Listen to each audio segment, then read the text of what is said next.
lancer l'enregistrement. Donc voilà, bienvenue à tout le monde. Comme je disais, on va parler donc de la confiance en soi avec Marois ici présente, donc coach développement personnel. Tu vas te présenter juste après, donc de toute manière. Tout à Donc, fait. j'introduis un petit peu le sujet. Et une fois que tu te seras présenté, je vais avoir une question qui va évidemment lancer le live. Je pense que c'est une question que j'ai eu un débat en plus de ça il y a quelques mois sur ce sujet-là. Ça fait partie de la confiance en soi et du coup, je ne dévoile pas la question, on en parlera juste après. Donc, on est parti, let's go. Donc, Marois, je te laisse la parole. Ok, allez, je t'en prie.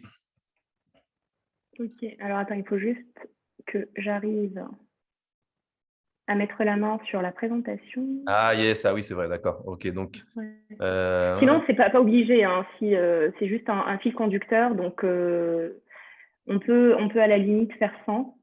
Moi, je la mets juste sous les yeux, comme ça, j'ai mon petit fil conducteur, mais essaye, voir, je crois que je l'ai activé. Alors, donc, normalement, essaye, voir si tu peux le partager là.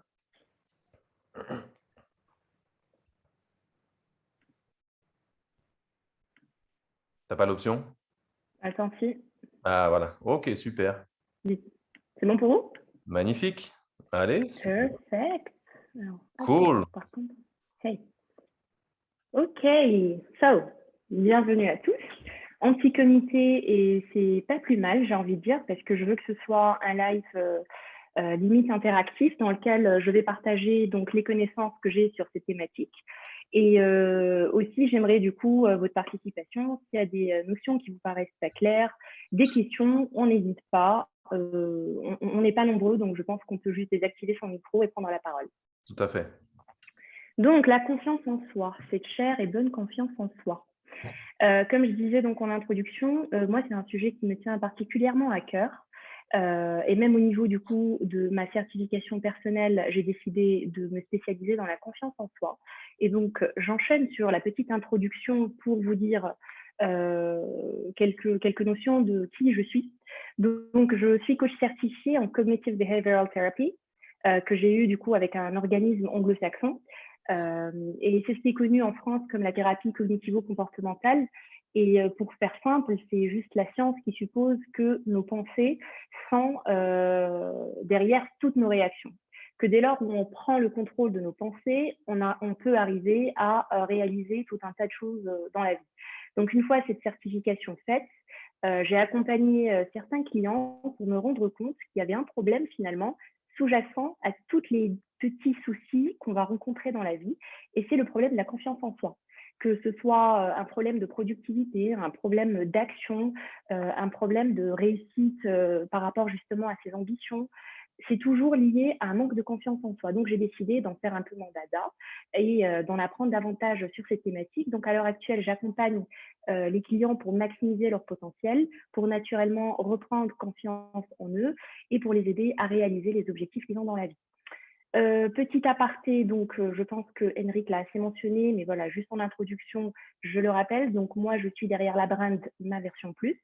Vous me verrez très très peu sur les réseaux pour le moment parce que c'est un choix que j'ai décidé de faire. Mais du coup, sur Instagram, c'est Ma Version Plus. Sinon, vous pouvez vous rendre sur mon site directement www.maversionplus.com dans lequel je donne très souvent des e-books gratuits où je rédige des articles de blog toujours sur cette thématique de comment est-ce qu'on peut faire pour aller de l'avant et notamment le plus souvent, c'est centré sur cette fameuse question de la confiance en soi. Donc, pour finir cette introduction, je ne pouvais pas la finir sur une note neutre, plutôt sur une note qui me tient à cœur, donc la fameuse citation d'Albert Einstein, qui est « La folie, c'est de toujours se comporter de la même manière et de s'attendre à un résultat différent ». Pourquoi cette citation? C'est une citation qui m'a accompagnée en fait tout au long de ma vie. C'est une citation que j'aime avoir sous les yeux parce que ça a tellement de bon sens. Et finalement, dès lors où on ne prend pas la tête, on ne prend pas le temps et l'esprit et la pensée et la tête de se poser la question de est-ce que si je change la manière avec laquelle je fais les choses, je risque de changer quelque chose ou pas, on risque en fait de tomber dans une sorte de vie dans laquelle on fait exactement la même chose, où on est frustré, mais on n'arrive pas à avancer et finalement, on ne sait pas trop pourquoi. Donc, je vous parle de cette citation parce qu'aujourd'hui, on va parler de la confiance en soi. Alors, j'ai envie de vous suggérer donc en introduction qu'au lieu de regarder ce live en vous disant c'est un live dans lequel je vais avoir des informations, je vais peut-être être confortée dans certaines notions que je sais, ou peut-être je vais apprendre de nouvelles choses, peut-être que je serai d'accord, je ne serai pas d'accord, mais ça sera un live que j'ai décidé de regarder plutôt que de regarder Netflix. Donc, en fait, avec une certaine légèreté, je vous propose de faire un shift déjà en introduction et de vous dire que vous allez regarder ce live d'une manière différente cette fois-ci. Qu'on va regarder ce live en se disant, au lieu d'être un acteur passif de ce live, au lieu d'être un acteur passif de ma vie, je vais regarder ce live en étant le manager de ma propre vie.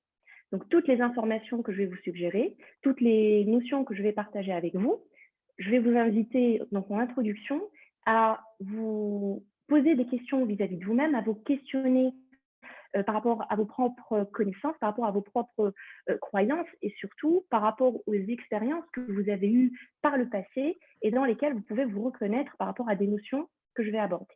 Voilà. Ok, super, très intéressant, belle approche, j'aime beaucoup. Du coup, pour ta Est-ce que tu veux commencer avec ta question? Oui, voilà, je voulais vraiment poser ma question parce que comme je t'ai dit, c'est un débat qu'on a eu il y a quelques mois et du coup, on se posait la question avec un groupe d'amis. Donc, des fois, on aime bien faire des débats, se poser des questions, se mettre en situation et se dire comment tu aurais réagi par rapport à telle situation, bref. Et du coup, on s'est dit, quelle est la différence? Alors, je précise, aujourd'hui, le live, donc la thématique, les clés pour avoir confiance en soi, ça découle un petit peu de ça. C'est vrai qu'en discutant avec Marois, quand on s'est dit, bon, on allait faire un live ensemble, quand elle m'a proposé ça, j'ai tout de suite dit, c'est super. En plus, on avait un autre live où on s'était dit une autre thématique, mais c'est vrai que celui-là, pour la rentrée, je trouve qu'il est adapté et qu'il est bien. Donc, la question est la suivante. Donc, Yes. voilà, roulement de tambour. Est-ce qu'il y a, on fait souvent la différence, on en fait souvent, pardon, L'amalgame. voilà, l'amalgame, c'est le mot que je cherchais. Voilà, l'amalgame, merci Marois, entre la confiance en soi et l'arrogance. D'accord? Donc, très souvent, on peut se dire, voilà, une personne qui a confiance en elle, c'est une personne qui est un peu sûre d'elle, donc, et qui est parfois peut être interprétée comme de l'arrogance, finalement. Donc, voilà ma question et j'aimerais savoir ce que tu en penses, Marwa. Eh bien, écoute, la question, je la trouve très, très intéressante parce que c'est une question à travers laquelle on ne va pas voir la confiance en soi de la part de soi, c'est-à-dire telle que nous la vivons, mais on va approcher la confiance en soi telle que certaines personnes vont nous percevoir. Ouais, interprétation. Donc, c'est pour ça que je trouve la question très, très intéressante et je vais répondre à ta question, c'est promis. Par contre, donc, elle va arriver tout au long de ma présentation. Donc, vous confirmez bien que vous continuez à voir les slides, que tout roule, qu'il n'y a pas de souci. Donc, Okay. on va enchaîner un certain nombre de notions parce que si je t'apporte la réponse sans partager des bases, tu risques d'être perdu. Donc, on va enchaîner sur mon petit plan et tu verras que tu auras la réponse à ta question dans quelques minutes, quelques longues minutes. D'accord, donc je regarde juste, il y a Arnold qui nous a rejoint et voilà, c'est tout. Hello, hello. Donc voilà, tout le monde est là. Peut-être qu'on va nous rejoindre après. Let's go. Yes. Donc, avant de répondre justement à cette question et avant d'aller un peu plus en profondeur dans cette thématique, est-ce que la confiance en soi? C'est une question tout à fait légitime parce que finalement, quand on y pense, si je vous parle de confiance en soi, et si je vous dis de penser à quelqu'un que vous trouvez être quelqu'un de confiant, je pense que chacun de nous va penser à une personne. Et si finalement on échangeait en se disant tu vas penser à qui, on va se rendre compte qu'on a pensé à des personnes complètement différentes, avec des traits de caractère complètement différents, mais c'est des personnes qui reflètent, ou du moins on a cette impression que ce sont des personnes qui ont confiance en elles. Donc il m'a semblé important dans un premier temps de dire que la confiance en soi, pour initier ce sujet, chacun a sa propre définition. Je vous rassure, selon moi, selon du coup la Cognitive Behavioral Therapy, qui est l'école que je suis, à laquelle j'adhère, il y a une définition. Mais on pourrait par exemple complètement rentrer dans un débat en se disant est-ce que Bill Gates a confiance en lui? Vous pouvez me dire oui parce qu'il a de l'argent, vous pouvez me dire non, il n'a pas l'allure c'est un débat. On peut se poser la question sur toutes les personnalités qu'on connaît. Est-ce qu'elle est sûre d'elle? Est-ce que telle personne est sûre d'elle? Pensez à quelqu'un et questionnez-vous, est-ce que cette personne est sûre d'elle? Et si je vous invite à penser à quelqu'un, vous allez penser à une personne. Donc moi, je vous ai mis la photo de Bradley Cooper. Ça, c'est ma perception. C'est-à-dire que si moi, je devais vous donner une image d'une personne confiante en elle, moi, je penserais à Bradley Cooper dans le film Limitless. Je ne sais pas si vous l'avez vu. Est-ce que quelqu'un l'a vu? Terrible, très bon film. C'est un excellent film. Pour les participants, n'hésitez pas à vous manifester avec des mains levées directement sur le chat. Comme ça me permettrait de voir vos réactions. Donc, c'est un très, très bon film. Et pourquoi j'en parle maintenant? Parce que c'est un film, tout simplement, qui va beaucoup parler de la confiance en soi et qui va faire le voyage, le profil d'un gars qui, dans un premier temps, est complètement paumé dans la vie. Et puis, du jour au lendemain, les circonstances de la vie vont faire en sorte qu'il va avoir un super pouvoir et que d'un coup, son cerveau, il développe des connexions neuronales incroyables et il est capable d'absolument tout faire. Alors ça, c'est une fiction. Maintenant, j'ai envie de vous inviter à croire que cette fiction est complètement possible, mais sans passer par une pilule magique, juste en faisant un travail sur vous. Donc, pour revenir à ce que je disais, chacun de nous a une perception d'une facette de la confiance en soi. Mais il y a toujours cette question qui revient. Est-ce que la confiance en soi, c'est quelque chose d'inné ou est-ce que c'est quelque chose d'acquis? Est-ce qu'on est confiant et basta? C'est bon, c'est comme ça, on ne peut rien faire d'autre. Ou est-ce que c'est acquis, quelque chose qu'on va acquérir avec le temps, avec les expériences, avec l'âge, avec la maturité? Je pense que si ça avait été quelque chose d'inné, on ne ferait pas ce live. Parce que voilà, soit tu l'as, soit tu l'as pas. Ça ne sert à rien qu'on perde notre temps à discuter, à débattre, à expliquer. Donc la confiance en soi, c'est quelque chose qui est acquis. C'est quelque chose qui va se développer. Et je vais aller plus loin un peu plus tard pour vous donner réellement ce que c'est concrètement. Mais avant, j'aimerais parler d'un amalgame. Avant de parler de l'arrogance que tu as abordé, Henrik, moi, j'aimerais parler de l'estime de soi. Parce que beaucoup de gens confondent la confiance en soi et l'estime de soi. Il faut savoir que l'estime que vous avez de vous-même, c'est le sentiment que vous avez de vous-même maintenant. C'est-à-dire que l'estime de soi, c'est un sentiment. Alors que la confiance en soi, c'est quelque chose d'un peu plus profond, d'un peu plus ancré en nous. Et je vous donne un exemple de choses qu'on va faire pour augmenter notre estime de nous-mêmes. C'est quand, par exemple, vous avez passé par exemple une mauvaise journée au boulot, vous rentrez chez vous le soir, ça vous fait vraiment du bien de vous mettre devant la télé, dans le canapé, et de manger, je ne sais pas, du chocolat, des glaces, peu importe, mais en tout cas quelque chose qui vous fait plaisir. Lorsque vous mangez ça, vous allez augmenter l'estime que vous avez de vous-même parce que le sentiment que vous avez vis-à-vis de vous-même, à cet instant-là, il est élevé. Mais est-ce que ça veut dire que vous avez confiance en vous? Absolument pas, parce que vous n'avez pas fait de travail dans ce sens. Donc, c'est important de le souligner, la confiance en soi et l'estime de soi, ce n'est pas du tout la même chose. Je vais aller plus loin, je m'arrête, je marque des temps de pause pour savoir est-ce que c'est clair, est-ce que vous avez des questions? Autrement, j'avance. D'accord. En tout cas, n'hésitez pas à lever la main. Il y a un petit bouton qui permet de lever la main pour poser une question ou intervenir. Avec plaisir, je pense que Marwan ne sera pas contre. Oui, ouverte à toutes les questions et volontaire justement pour répondre à toutes les questions. Non, entre nous. Donc, la confiance en soi, qu'est-ce que c'est? Jusque-là, je ne vous ai toujours pas dit ce que c'était. Hein. Mais avant, j'aimerais limite vous inviter à trouver la réponse vous-même. Si je vous invitais à penser à cette question, si vous deviez passer le reste de vos jours avec quelqu'un, une personne qui a confiance en elle parce qu'elle est belle, donc une personne, quelqu'un de beau, quelqu'un qui a confiance en lui parce qu'il est éloquent, quelqu'un qui parle bien, qui a cette prestance, etc. Quelqu'un qui a confiance en lui parce que c'est un intellectuel. Lorsqu'on parle avec lui, on est impressionné par tout le savoir qu'il a. Quelqu'un qui a confiance en lui du fait de faire semblant d'avoir confiance en soi. Ça existe. C'est-à-dire que ça va être des personnes, vous savez que sous une carapace d'une prestance, ça va être une voix qui va porter, ça va être quelqu'un qui a besoin d'avoir l'attention sur lui.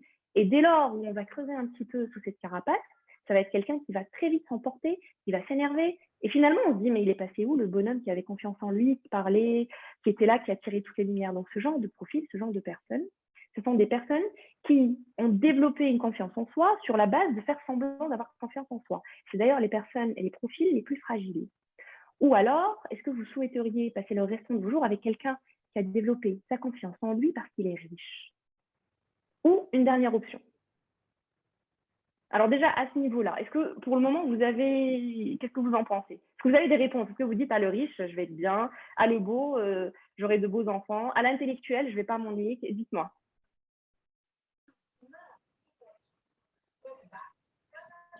Allez-y, allez-y, allez-y. On est en petit comité, il n'y a pas de jugement, c'est en toute bienveillance. Oui, on Donc, Arnold. Moi, je choisis l'intellectuellement. Ok. d'accord, donc tu choisirais de passer le restant de ta vie avec quelqu'un d'intelligent. Ouais, comme ça, au moins, je suis sûre d'apprendre quelque chose. Pas Ça, mal. c'est clair. Ok. Ça, c'est clair. Mais alors, attends, je te pose une question. Est-ce que tu penses que l'intelligence, ça dure toujours? Alors, est-ce que quelqu'un d'intelligent dans une situation, il va toujours faire preuve d'intelligence? Non, ça se travaille, en fait. Tout à fait. Donc, en fait, c'est... Non, déjà, quelqu'un d'intelligent ne sera pas intelligent. Quelqu'un d'intelligent ne sera pas? Non, mais il ne sera pas forcément intelligent dans toutes les situations. Exactement. C'est-à-dire qu'une personne qui a construit sa confiance en elle parce qu'elle est intelligente, il y aura toujours quelqu'un de plus intelligent. Il y aura toujours quelqu'un pour aller dans le débat des idées. Il y aura toujours une situation où, clairement, plutôt que de sortir cet argument, il aurait mieux fallu en sortir un autre. Et du coup, est-ce que quelqu'un qui base sa confiance en lui sur l'intelligence, c'est quelque chose qui dure? Non. Voilà. Et c'est exactement la même chose pour tous les profils que je vous ai proposés. Donc, est-ce que la beauté dure? Non, elle ne dure pas, on le sait. Est-ce que l'éloquence dure? On peut être éloquent, mais on peut parfois bafouiller. Alors, si on base notre confiance en nous sur notre éloquence, le jour où on ne sait plus parler, tout s'écroule. L'intellectuel, on l'a vu. Le confiant, alors bon, je ne vais pas argumenter, on l'a vu aussi. Le riche, alors là, c'est le mieux. Enfin, la richesse, on sait, on va dire, surtout avec les circonstances actuelles, que la richesse n'est pas garantie. On peut être milliardaire aujourd'hui, faire faillite demain. Donc, tous ces profils qui basent leur confiance en eux sur des choses qui sont en dehors de leur contrôle, ça va être des personnes qui ont une confiance en eux qui est complètement fragile. OK? Ok. Par contre, du coup, naturellement, vous devez vous dire, mais alors, c'est quoi la confiance en soi qui dure? Moi, je pense sur des traits de caractère, non? Tu n'es pas loin. La D'accord. confiance en soi, la véritable, la vraie, celle avec laquelle on travaille, je travaille avec mes clients, celle qu'on essaie de construire, celle qui ne va pas s'ébranler au premier truc. C'est la confiance en soi qui va se développer et qui s'acquiert avec le temps en grandissant et en devenant sécurisé. Alors c'est là le plus important dans notre valeur intrinsèque en tant qu'individu. Ok. C'est-à-dire si vous êtes sécurisé dans qui vous êtes, vous savez vos valeurs, vous connaissez vos limites, vous connaissez ce que vous aimez, ce que vous n'aimez pas, vous savez à quel moment vous pétez les plombs, vous savez à quel moment vous perdez le contrôle, vous vous connaissez très bien. C'est là où vous êtes complètement sécurisé dans votre identité, dans votre valeur intrinsèque et surtout lorsque vous savez que vous apportez de la valeur au monde. Donc, la véritable confiance en soi et les gens qui réussissent à bâtir une véritable confiance en eux, celle qui est inébranlable, celle qui, malgré si on passe de la richesse à la pauvreté, de la beauté à la laideur, elles restent là. C'est les personnes qui basent leur confiance en eux sur l'identité profonde de ce qu'ils sont. Et ça, c'est un fait. Je vous invite à penser à toutes les personnes réellement conscientes. Et les personnes réellement conscientes, finalement, ça va être des personnes authentiques. Ça va être des personnes vraies. Ça va être des personnes qui n'ont pas peur de parler d'elles-mêmes, qui n'ont pas peur d'accepter la critique parce qu'elles savent qu'elles ne sont pas parfaites, parce qu'elles sont en paix avec elles-mêmes. Il n'y a pas de problème. Vous pouvez critiquer jusqu'à demain. J'ai aucun souci. Je connais mes limites. Je sais où vous avez raison. Je sais où vous avez tort. Je suis ouverte au débat. Donc, c'est ça le profil d'une personne qui a confiance en elle. Et aussi, un autre point important, c'est que la confiance en soi ne s'apprend pas. Moi, j'ai plein de personnes qui viennent me voir en me disant, mais comment on fait? Comment je fais pour apprendre à être confiant? Mais je ne peux pas t'apprendre à être confiant. Ce n'est pas une recette. On ne va pas prendre des œufs, la marmite, etc., tout mélanger et c'est bon. La confiance en soi, elle se développe et elle s'acquiert. Et donc,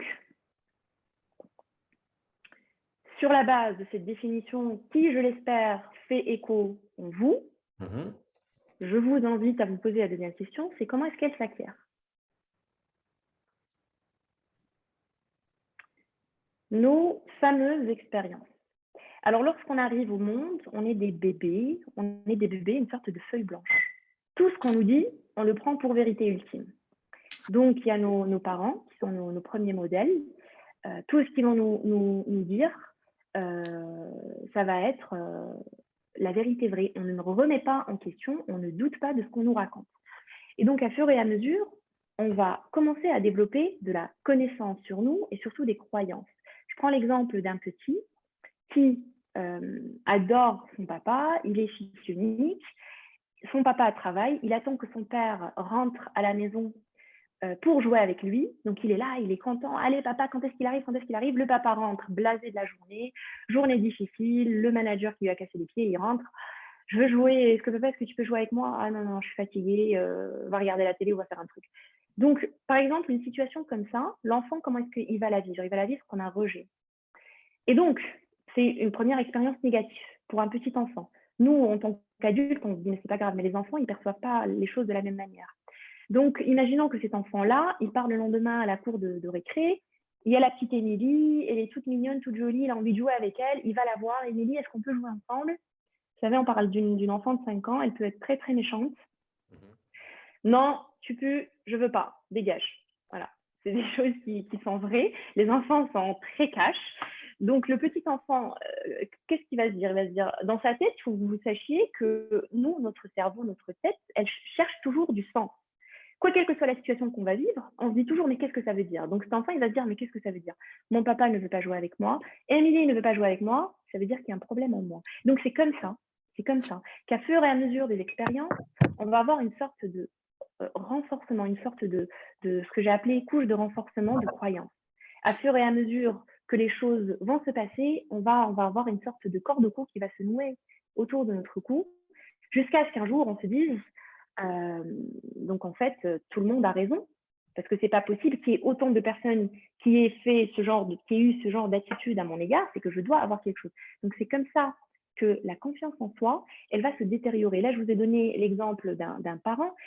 On peut avoir très bien un enfant qui va grandir et avoir une enfance tout équilibrée, et puis arrivera un moment, notamment à l'adolescence, où il va être très fragile, et c'est là où il va vivre en fait les petits échecs comme étant de grandes déceptions et comme étant le drame de la vie. Et ça, c'est quelque chose qu'on vit, qu'on expérimente finalement quand vous regardez l'actualité. Il y a plein de faits divers de ce genre, d'adolescents qui pètent les plombs et qui font des actes, voilà.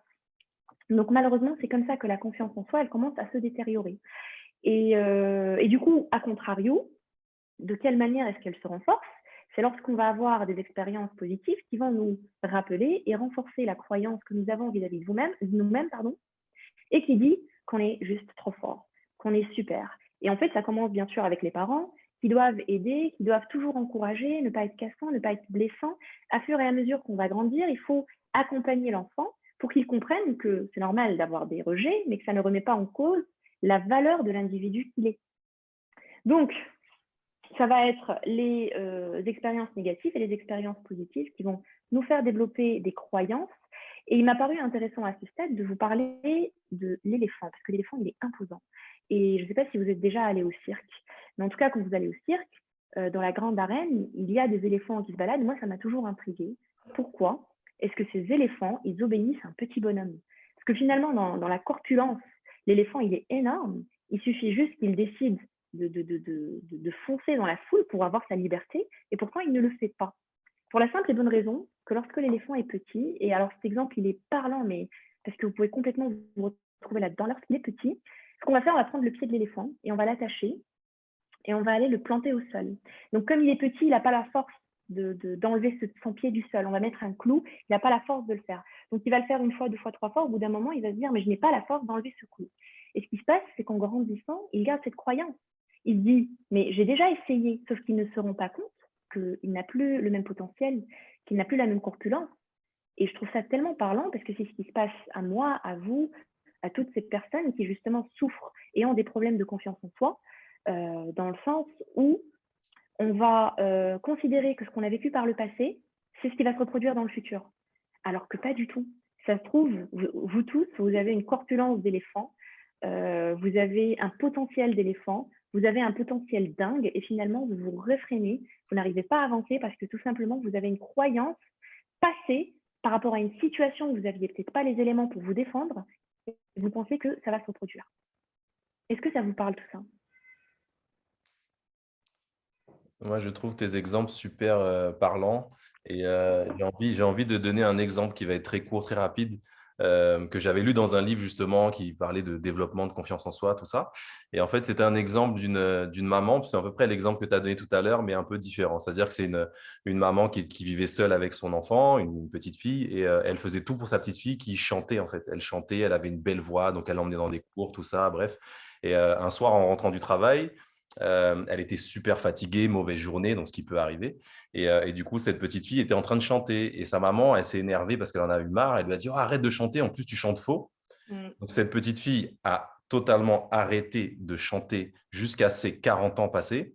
Et en fait, il se trouve qu'à partir de 40 ans passés, elle a commencé à rechanter et elle est devenue chanteuse finalement parce que c'était une personne qui avait une Suzanne, très, très jolie voix. Donc, c'est-à-dire pendant c'est tout ça d'années, Suzanne, elle a perdu la confiance en excuse-moi, elle par rapport à une phrase.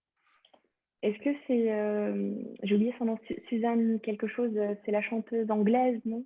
Ah, Qui est passée peut-être, hein, je ne sais pas, dans un télécrochet. il n'y avait pas cette référence, je crois, dans le livre, ou peut-être que je l'ai oublié, mais ouais, peut-être que c'est une En tout chanteuse connue maintenant, c'est possible, hein. C'est possible. C'est exactement ça, parce que finalement, l'exemple que j'ai donné et cette approche, vous allez la retrouver dans tous les livres qui traitent de cette thématique, parce que les croyances limitantes font partie des gros freins invisibles. C'est comme si, en fait, on a une voiture et on n'arrive pas à avancer, mais on se dit, mais qu'est-ce qui cloche? Et en fait, on ne se rend juste pas compte qu'il faut enlever le frein à main. Donc, les croyances limitantes, c'est exactement la même chose. Ok. Alors, est-ce qu'on peut changer? C'est-à-dire, si nous avons ces croyances, si nous avons ce problème, si on a un problème avec nos compétences, est-ce qu'on peut changer? Alors, est-ce qu'on peut changer? Il y a deux écoles, hein.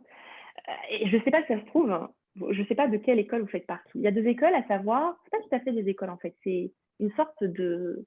On adhère à un mode de pensée et je pense que c'est complètement inconscient. Il y a ce qu'on appelle le fixed mindset et le growth mindset. Donc, fixed mindset, c'est un mindset fixe, figé, un état d'esprit figé. A contrario, le growth mindset, ça va être un état d'esprit de croissance. Je vous explique la différence entre les deux. Il va y avoir des gens qui ont un fixed mindset. Pour ces gens-là, c'est soit on est bon, soit on est mauvais. Il n'y a pas de zone grise. Il n'y a pas de possibilité d'évolution. Ce genre de personnes, ils vont favoriser le talent inné. C'est-à-dire que si tu es né intelligent, ils pensent, tu vas rester intelligent toute ta vie. Si tu es né doué au football, tu vas rester doué toute ta vie. Oui, c'est pas faux. Sauf qu'il y a des personnes qui ne sont pas nées avec des compétences et qui, à force de travailler, vont développer des compétences plus élevées et meilleures que ceux qui ont eu une compétence innée. Donc, pour ce genre de personnes, ça va être des personnes qui sont très, très axées sur l'apparence aux autres. Il faut que je montre que je suis le plus fort. Il faut que les gens m'admirent. Et pour ce genre de personnes, l'échec est une catastrophe. Tu voulais dire quelque chose, Henri? Non, du tout. Non, non, j'écoute. Donc, pour ce genre de personnes, l'échec, c'est une vraie catastrophe. Et pour ce genre de personnes, lorsqu'on discute, en fait, ils disent, mais non, en fait, moi, j'ai pas confiance en moi, c'est comme ça, c'est bon, le train est passé, je peux rien faire. C'est le genre de personnes qui vont rester vraiment pendant 40 ans dans un job, ils sont bien, ils pensent pas qu'ils peuvent faire autre chose, ils sont pépères, entre guillemets, parce qu'en réalité, lorsqu'on se retrouve le soir avec soi, des fois, c'est très, très compliqué. Et ça, il y en a pas beaucoup qui vont l'avouer. Donc, à contrario, on va avoir le growth mindset. Et en fait, le growth mindset, je vous invite à adopter cette approche de la vie, à adopter cette manière de penser. C'est juste de considérer que tout ce que vous n'avez pas aujourd'hui, vous pouvez l'avoir. C'est aussi basique que ça. De considérer que si vous êtes mauvais aujourd'hui dans quelque chose, demain, vous pouvez être bon. Que si aujourd'hui vous échouez, c'est un moyen d'apprendre. Ce n'est pas un échec fatal et dramatique. Contrairement à ceux qui ont un esprit fixed mindset, pour qui l'échec est juste la fin du monde. Les gens qui ont un growth mindset, et d'ailleurs, toutes les personnes qui ont réussi, elles ont un growth mindset. Prenez l'exemple de personnalité. Moi, j'aime bien donner l'exemple d'Oprah Winfrey.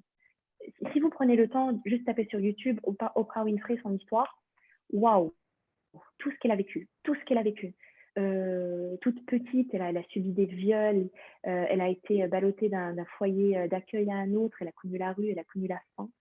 Et finalement, j'ai envie de dire, rien ne prédisait que cette personne allait être ce qu'elle est aujourd'hui, la femme influente qu'elle est aujourd'hui. Et pourtant, elle est ce qu'elle est. Et à votre avis, combien d'Oprah Winfrey on a dans le monde? Des centaines et des milliers et des milliards. Heureusement. Oui. Ouais, heureusement. Il y en a d'autres, hein. Il y a Tara Dee, il y a Tina Turner. Il y en a. Mais là, tu me parles de personnalités qu'on connaît. il y en a plein qu'on ne connaît pas et qu'on connaîtra jamais.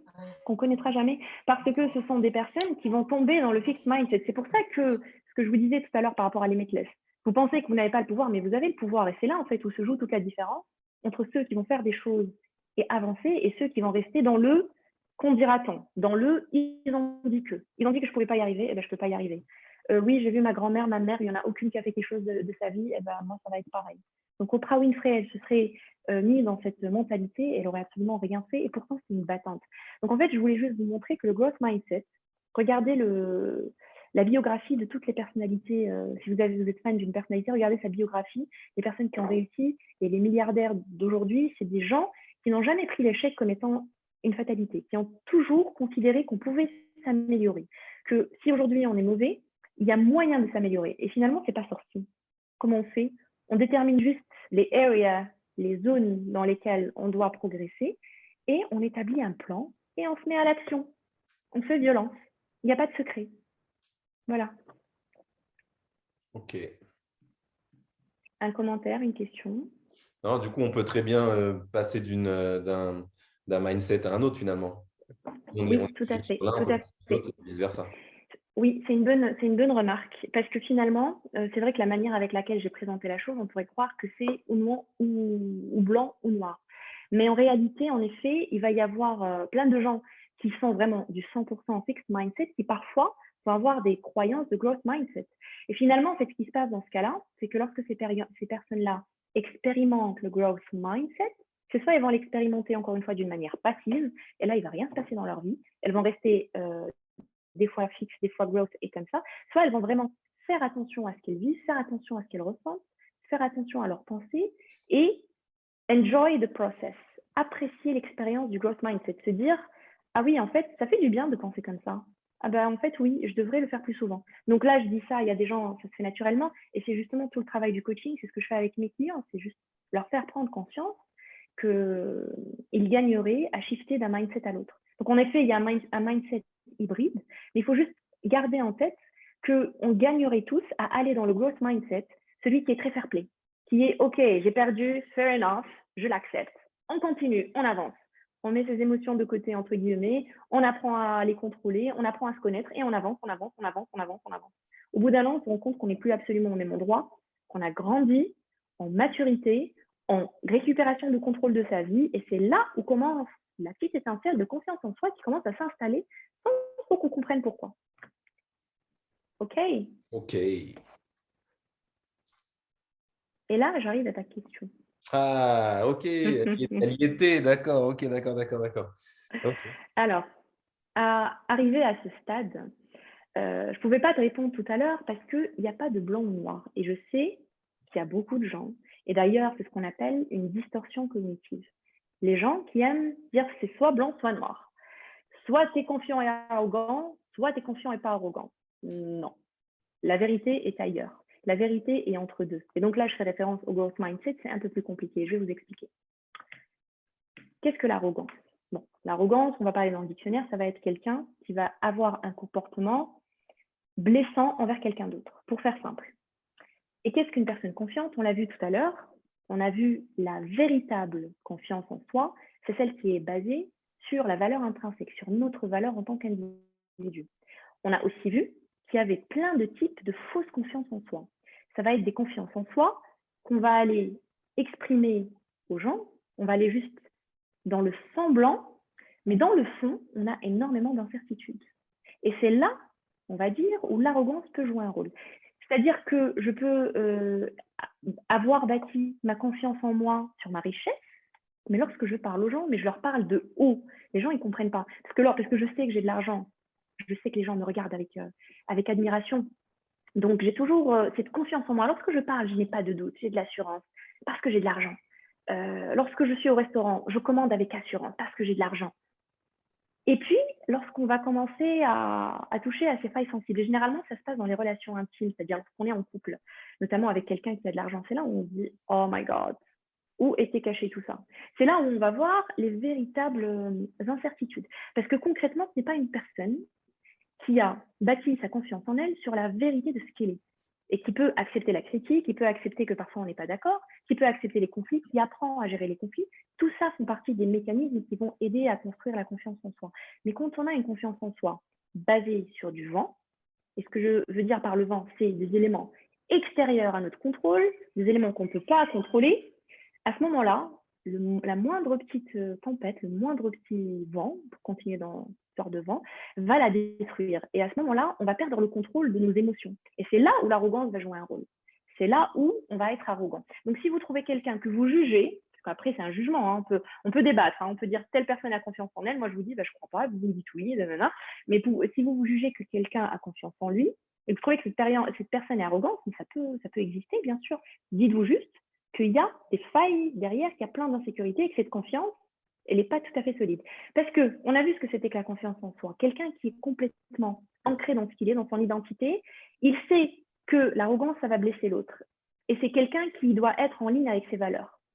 Alors, tout humain bien constitué, lorsqu'il va faire la liste de ses valeurs, se dire, mais c'est quoi mes valeurs dans la vie? Qu'est-ce qui me motive? Qu'est-ce qui m'incite?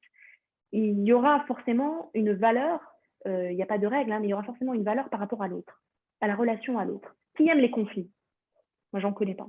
Les gens, ils sont dans les conflits pour plusieurs raisons qu'on peut aborder, mais je ne connais personne qui aime les conflits.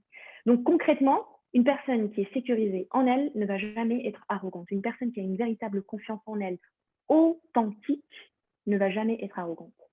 Donc ça, c'est une partie de la réponse, parce que je voulais aussi apporter un autre angle de vue. Vous pouvez être la personne la plus sympa au monde, la plus authentique au monde, la plus confiante et gentille au monde. Ça n'empêchera pas quelqu'un de venir dire qu'il vous trouve arrogant. Est-ce que vous êtes d'accord avec ça? Tout à fait d'accord, moi, en tout cas.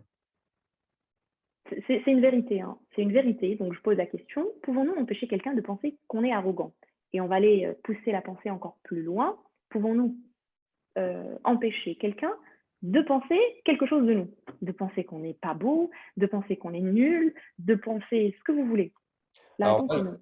moi, je l'ai déjà fait. Je me permets d'intervenir. Vas-y, vas-y. Je ne sais pas si l'exemple est adéquat, mais c'est une histoire que j'ai dû raconter 1 million de fois. Alors, c'était dans ma jeunesse, tout simplement. Bon, je me livre un peu ce soir, mais je l'ai déjà raconté, je le raconte souvent de toute manière. Donc, j'étais tout simplement dans mon lycée. Donc, dans mon lycée, j'étais là, j'avais des écouteurs, mais je ne les avais pas mis dans mes oreilles, je les avais posés juste là, en fait. Bon, bah, c'était un peu la mode, bref. Et du coup, je marche et j'entends deux filles qui parlent et qui me parlent pas à moi directement, mais qui parlent entre elles et j'entends il se la raconte, lui, tu vois, les phrases de jeunes en Ah, ça, parlant c'est d'un autre jeune. typique. Et moi, je me suis dit, mais attends, elle a bien dit ça. Je dis, mais c'est pas possible.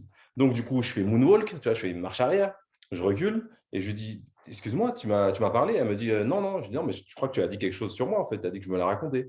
Elle m'a dit, oui, bah, c'est vrai, j'ai dit ça et tout. Je lui dis, mais en fait, on ne se connaît pas du tout. Tu ne me connais pas, on n'a jamais parlé. Donc, comment tu peux dire que je me la raconte, en fait? Après, elle m'a dit, non, mais c'est vrai, je trouve que… Je dis, OK, il n'y a pas de souci, tu peux penser ça, il n'y a aucun problème. Maintenant, si tu veux, viens, on passe la journée ensemble. Et à la fin de la journée, si vraiment tu trouves que je suis quelqu'un de prétentieux qui se la raconte comme tu dis, il n'y a aucun problème, tu pourras le dire à la terre entière. Mais si ce n'est pas le cas, voilà, bah, tu t'excuseras peut-être. Tu vois. Et finalement, on a discuté, on a passé la journée ensemble. Et au final, elle m'a dit, ouais, c'est vrai, je suis désolé, tout ça. Hein, parce que c'est pas spécialement mon style, en fait. Donc voilà, et c'est une histoire que je raconte souvent parce qu'effectivement, je pense que ça se rapproche de ce que tu viens de dire.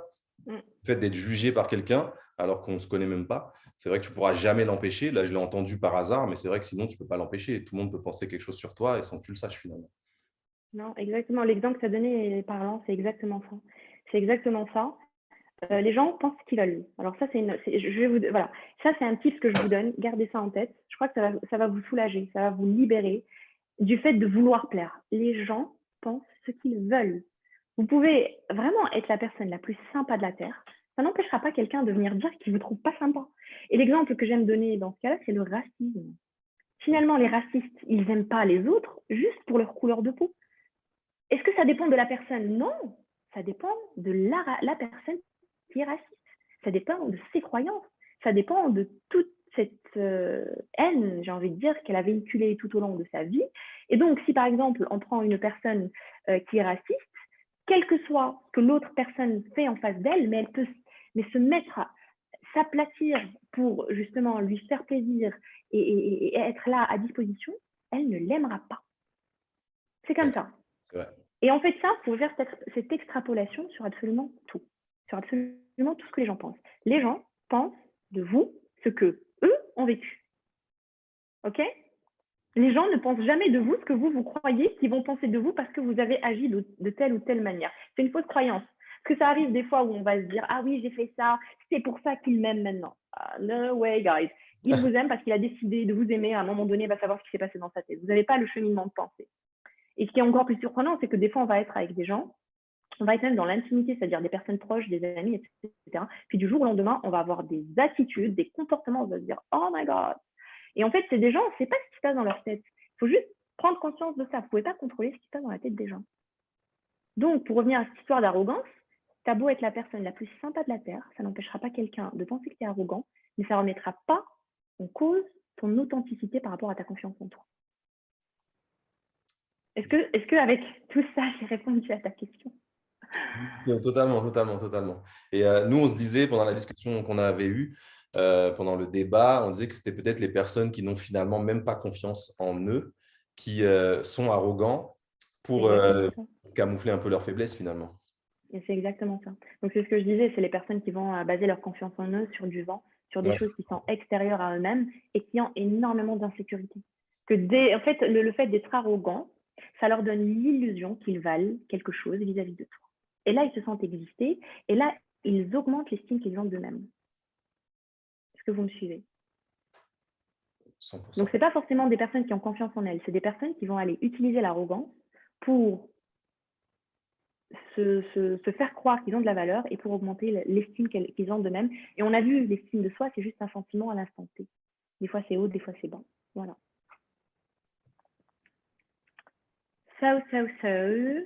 Alors, les facteurs à influence positive et négative par rapport à la confiance en soi. Je trouve ça intéressant justement de savoir comment on fait, de quoi on s'entoure. Alors, la première recommandation, c'est de surveiller vos pensées. Je sais que ça peut paraître bizarre. Si vous n'êtes pas habitué à moi, si vous n'êtes pas habitué à ce que je raconte tous les jours, si vous n'êtes pas habitué à mes coachings, ça peut vous dire « surveiller quoi, ces pensées ?» Ok, vous n'avez pas idée du nombre de pensées que vous avez à la minute. Vous avez énormément de pensées qui arrivent à la minute. Et ces pensées-là, ce que vous ne savez pas, c'est que vous avez la possibilité d'en sélectionner quelques-unes et d'en rejeter d'autres. C'est vrai, hein, c'est pas de la théorie ce que je vous raconte, c'est des choses qui se pratiquent. Et encore une fois, finalement, quand j'avance dans cette histoire de confiance en soi, on se rend compte que tout le descriptif que je fais, c'est vraiment c'est ce qui fait la différence entre ceux qui réussissent et ceux qui ne réussissent pas. Alors, il y en a, ils acceptent toutes les pensées qu'ils ont. À savoir, par exemple, on se lève le matin, on n'est pas encore réveillé, on se regarde dans la glace et on se dit « qu'est-ce que t'es moche, c'est quoi ce nez, c'est quoi ces yeux, c'est quoi ?» Ok, mais vous vous rendez compte que ce sont des pensées que vous avez, vous vous rendez compte que vous pouvez très bien dire, au lieu de vous dire « qu'est-ce que t'es moche », tu te dis, dès lors où tu vois qu'est-ce que t'es moche, tu dis wow, c'est quoi ce délire? Je viens de me réveiller, c'est quoi cette pensée? En fait, il faut considérer les pensées que vous avez comme quelque chose d'extérieur à vous-même que vous pouvez accepter ou refuser. Et ça vous fera du bien, ça vous fera un bien fou.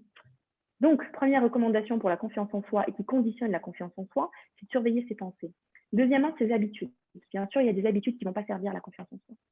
On a vu que pour avoir une réelle confiance en soi, il va falloir se rassurer dans sa valeur intrinsèque et pour ça, il va falloir produire de la valeur en tant qu'individu, sentir que nous avons de la valeur, pas forcément produire, mais sentir que nous avons de la valeur. Et pour sentir que nous avons de la valeur, il va falloir s'activer.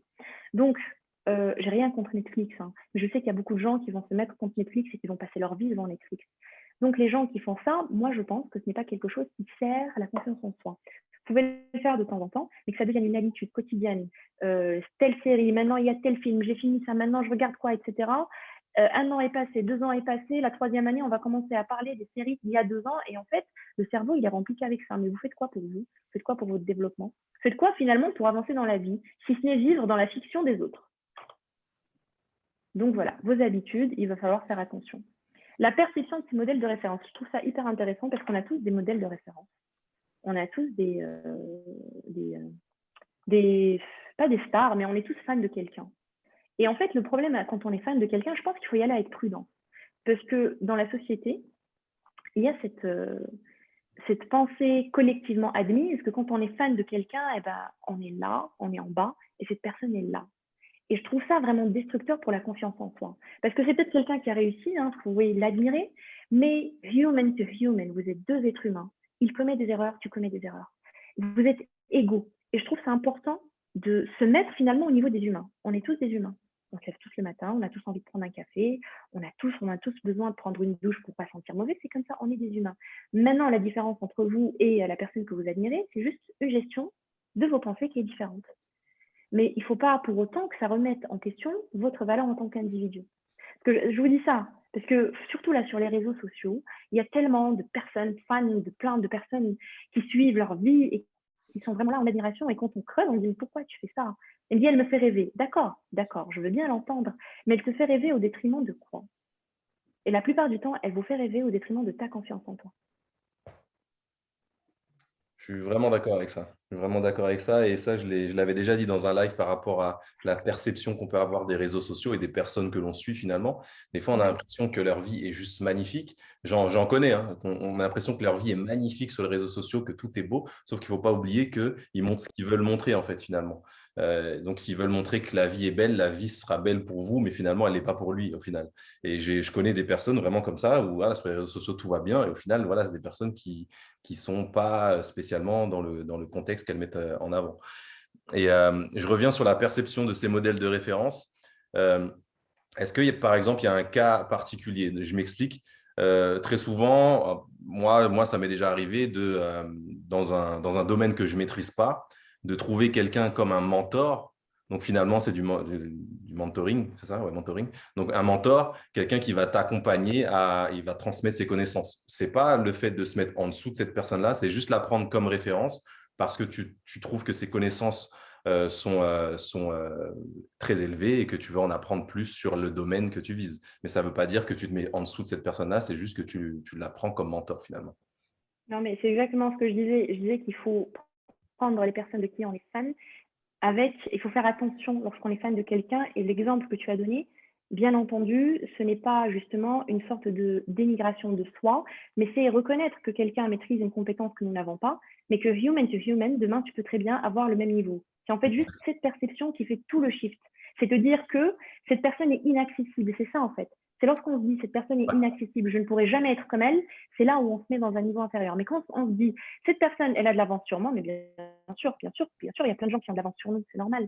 Mais si je travaille bien, je peux être à son niveau. Là, on est dans une sphère de pensée, on est dans une sorte de dimension parallèle, complètement différente, et vraiment la confiance en soi, elle se joue à des choses comme ça. Ok, je vois. Le quatrième point, c'est son environnement. C'est son environnement, surtout les personnes avec qui on traîne en fait. Il y a des personnes, vous gagnerez à ne plus traîner avec elles. Je ne connais pas votre vie, hein, mais je vous dis ça par rapport à ma propre expérience. Il y a des personnes qui vont être par exemple très gérées, très managées par leur cerveau émotionnel. Ça va être des personnes qui sont beaucoup dans l'émotif. Des fois, tout va bien, des fois, il n'y a rien qui va. Et ce genre de personnes, généralement, ça va être des personnes qui vont aller un peu impacter les autres par leurs émotions parce qu'elles dégagent une énergie émotionnelle qui peut être parfois qui prend beaucoup de place. Parce que c'est des personnes qui n'arrivent pas à gérer leurs émotions. Et ce qui va se passer, c'est qu'elles vont avoir toujours ce besoin d'exprimer ce qu'elles ressentent. Et du coup, elles risquent de prendre beaucoup de place. Et ce qui se passe, lorsque justement elles vont pas bien, comme elles sont gérées par leurs émotions, ça va être du négativisme, ça va être de la critique. Elles peuvent même vous critiquer vous, parce qu'elles ne gèrent pas bien ces émotions. Et du coup, je pense qu'il faut faire attention, et ça c'est juste du bon sens en fin de compte, aux personnes avec qui on traîne. Je dis pas snober les gens, attention. On peut très bien décider de ne plus traîner avec les gens ou de plus être avec quelqu'un, mais dans le respect. C'est juste parce que vous évoluez différemment. En fait, il faut à un moment donné faire un step back et se dire, bon, avec telle personne, je sens qu'il y a un truc. C'est vrai qu'il y a 4 ans, 5 ans, on était hyper liés, mais aujourd'hui, il y a un truc qui passe plus. Moi, je vous dis ça, je l'ai vécu. Et je suis sûre que vous l'avez vécu. Il y a personne qui peut... tout le monde a vécu ça. Parce qu'on a tous évolué. Donc, vos amis que vous connaissiez à l'école primaire, ça m'étonnerait que vous les voyiez tous aujourd'hui. Parce que vous avez évolué différemment. Et en fait, on a souvent tendance à oublier ce truc quand on est adulte et qu'on rentre dans un milieu professionnel. Et on évolue dans la vie et on a l'impression qu'en fait, il y a des gens, il faut toujours les garder avec soi. Non. Encore une fois, toujours dans le respect, mais faire le choix, mettre des barrières dans sa vie, mettre des barrières dans son fonctionnement, mettre des barrières dans ses habitudes et du coup dans son environnement et faire le choix de telle personne je la garde, de telle personne je décide de limiter le contact parce que ça ne me fait pas du bien. C'est pas quelqu'un qui vous aide à avancer. Ensuite, il y a la comparaison. Alors la comparaison, c'est le piège fatidique de la confiance en soi. Et notamment, du coup, je reviens sur ce que tu disais, notamment sur les réseaux sociaux. C'est le meilleur moyen de se comparer à du fake, à du vent. C'est vrai qu'il y a des gens, ils sont beaux, ils vivent dans une belle maison, c'est vrai. Mais ils ne sont pas tous comme ça. De un, et puis même ces gens-là, et c'est pas toujours rose, lorsqu'ils sont avec eux-mêmes à se dire, mais purée, qu'est-ce que je fais là? Je suis nulle. Voilà, parce que tout le monde a des moments de doute. Ils vont pas aller poster ça. Et vous avez cette fausse illusion que tout va bien. Voilà. Donc les réseaux sociaux, c'est un peu l'un des principaux mots de notre période. Et enfin, la victimisation. Donc la victimisation, c'est ceux qui ne veulent prendre la responsabilité de rien. C'est la faute des autres. Ok, pourquoi tu n'as pas eu le job? Ils ne m'ont pas appelé. Ok, est-ce que tu as essayé de postuler à d'autres jobs? Non, de toute façon, ils ne m'appelleront pas. Ok, ou alors, pourquoi tu n'as pas eu ta promotion? Le manager est injuste. Le manager ne m'aime pas. C'est ce genre de personnes, ils aiment toujours se dédouaner et accuser les autres de tout ce qui leur arrive. Ah, mais en fait, lorsqu'on est dans cette psychologie, lorsqu'on est dans cette approche de la vie, c'est le meilleur moyen de se tirer une balle dans le pied lorsqu'il s'agit de la confiance en soi. Parce que finalement, on prend le pouvoir de rien. On prend le contrôle de rien. On est là, dans une vie dans laquelle on donne le pouvoir aux autres. On s'attend à quoi alors? Voilà. Donc, pour résumer cette dernière partie, le mot d'ordre, j'ai envie de dire, c'est connaissez-vous et comprenez vos fonctionnements. C'est le meilleur moyen de construire une confiance en vous solide et durable. Et voilà, donc pour les points que je voulais aborder, je reviens sur des questions qui ont été posées en amont pour voir si on a tout couvert et justement pour ouvrir la porte à d'autres questions s'il y en a. Ouais, donc là, très intéressant d'ailleurs. Oui, donc là, je reprends donc toutes les questions. Il y en a, je ne vais pas les couvrir parce qu'on a déjà vu, mais il m'a paru intéressant de les reprendre pour que justement, s'il y a un point qui n'est pas clair ou il y a quelque chose où voilà, vous voulez qu'on discute, vous pouvez vous exprimer. Donc, quelle est la définition de la confiance en soi? Je pense que ça, on l'a vu. Comment quelqu'un sait qu'il a confiance en lui? Quels sont les critères, les ressentis pour affirmer qu'on a confiance en soi? C'est ce que je disais, c'est le fait d'être certain dans son identité intrinsèque. Je sais qui je suis, je sais ce que je vaux. Quoi que tu dises, je sais ce que je vaux. Et je sais ce que je vaux parce que j'ai des preuves de ce que je vaux. J'ai développé des compétences, j'ai une capacité à résoudre des problèmes, je sais ce que je vaux en tant qu'individu. Mais le plus important, c'est lorsqu'on réussit à s'affranchir de ces croyances limitantes qu'on a développées toute sa vie. Donc, je passe vite parce qu'on a vu dans le détail, hein, mais vous me dites si vous souhaitez qu'on s'arrête un peu plus. Alors, troisième question, la confiance en soi, comment ça se bâtir dès l'enfance, soutien des parents, etc. Dès lors qu'il y a déjà des failles à ce stade de l'enfance, quelles sont les clés permettant de développer sa confiance en soi au stade adulte? Donc, finalement, c'est ce qu'on disait, c'est toutes les croyances limitantes, ça, on l'a vu. Comment est-ce qu'on fait pour développer sa confiance en soi au stade adulte? Déjà, on reconnaît qu'il y a un problème. On ne peut pas essayer de résoudre un problème si on ne reconnaît pas qu'il y a un problème, si on ne reconnaît pas que, OK, on a conscience qu'il y a certaines choses, on sait que ça nous a limités, on sait que ça nous a cassés. Déjà, reconnaître qu'il y a un problème, c'est le premier pas, c'est un grand pas. Dès lors où on reconnaît qu'on a un souci par rapport à nos croyances, on est dans une optique de growth mindset parce qu'on veut avancer. Donc, c'est à ce moment-là où il va falloir chercher en soi pour être fort, pour être robuste dans qui on est, dans ce qu'on vaut, dans notre identité, pour récupérer la confiance en soi. Quelle est la différence entre la confiance en soi et l'estime de soi? Donc ça, je vous ai expliqué. Hein. Quelle est la différence entre la confiance en soi et l'arrogance? On a vu ça.